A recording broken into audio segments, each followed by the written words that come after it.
1. Of Kung Cheng, the master said, a girl might marry him. In him was no crime, though he has been in bonds. He gave him his daughter to wife. Of Nan Young, the master said, when right prevails, he will not be neglected. When wrong prevails, he will escape law and punishment. He gave him his brother's daughter to wife. 2. Of Su Qian, the master said, what a gentleman he is!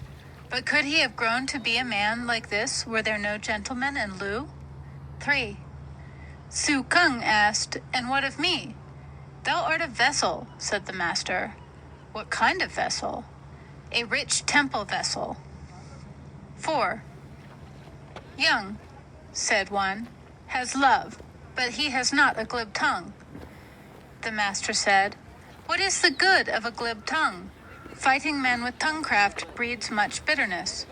Whether love be his, I do not know, but what is the good of a glib tongue? 5. The master moved Chi Tiao Kai to take office. He answered, for this I lack confidence. The master was pleased.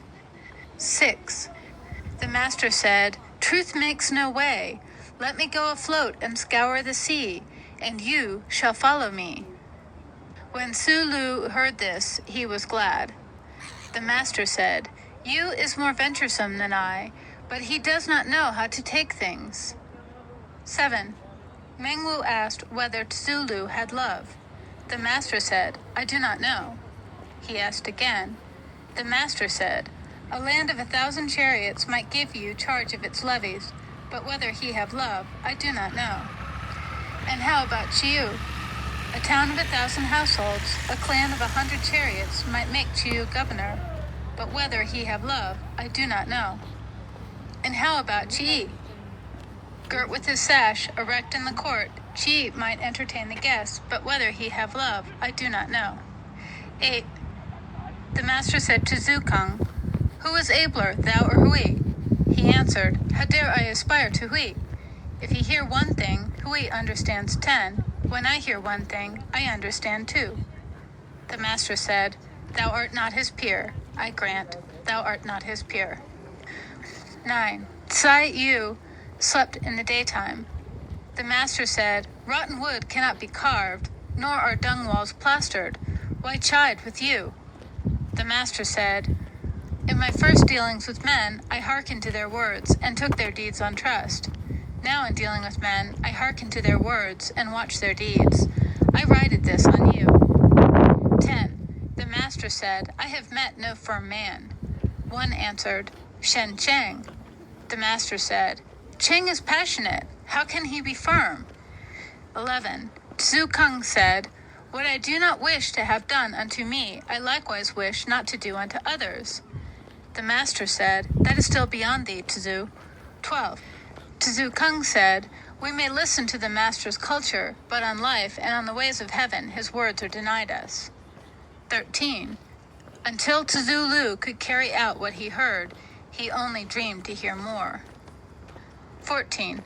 Tzu Kung asked, why was Kung Wen styled cultured? The master said, he was quick and fond of learning, not ashamed to ask those beneath him. That is why he was called cultured. 15. Of Su Qian, the master said, in 4 ways he was a gentleman. His own life was modest. He honored the man whom he served. He was kind in rearing the people. He was just in his calls upon them. 16. The master said, Yan Ping was versed in friendship. Familiarity breeds courtesy. 17. The master said, Sang Wen lodged his tortoise with hills on the pillars, reeds on the uprights. Was this his good sense? 18. Su Cheng said, Su Wen was thrice made minister without show of gladness, and thrice left office with unmoved face. He was careful to unfold his rule to the new minister. What do you think of him? He was faithful, said the master. But had he love? I do not know, said the master. How should this amount to love? When Tsui slew the king of Qi, Chen Wen forsook 10 teams of horses and left the land. On coming to another kingdom, he said, "Like my lord Tsui," and left it. On coming to the second kingdom, he said, "Like my lord Tsui," and left it. "What do you think of him?" "He was pure," said the master. "But had he love?" "I do not know," said the master. "How should this amount to love?" 19. Chi Wen thought thrice before acting. On hearing this, the master said, "Twice, that is enough." 20.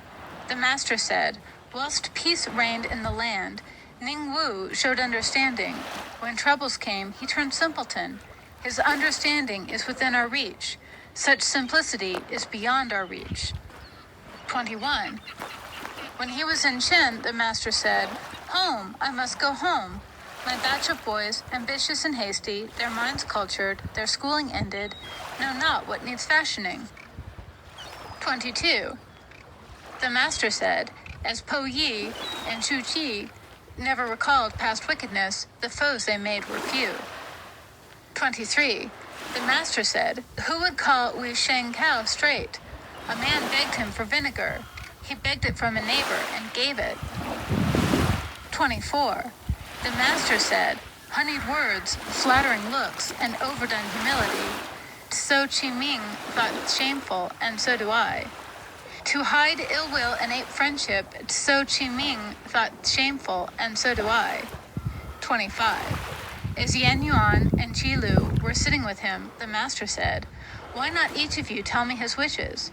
Tzu Lu said, "Carriage and horses I would have, and robes of fine fur to share with my friends, and would wear them out all free from care." Yan Yuan said, "To make no boast of talent, nor show of merit, were my wish." Tzu Lu said, "We should like to hear your wishes, sir." The master said, "To make the old folk happy, to be true to friends, to have a heart for the young." 26. The master said, "It is finished. I have met no one who can see his own faults and arraign for himself within." 27. The master said, "In a hamlet of 10 households, there must be men faithful and true as I. Why is there no one as fond of learning?" End of Book 5.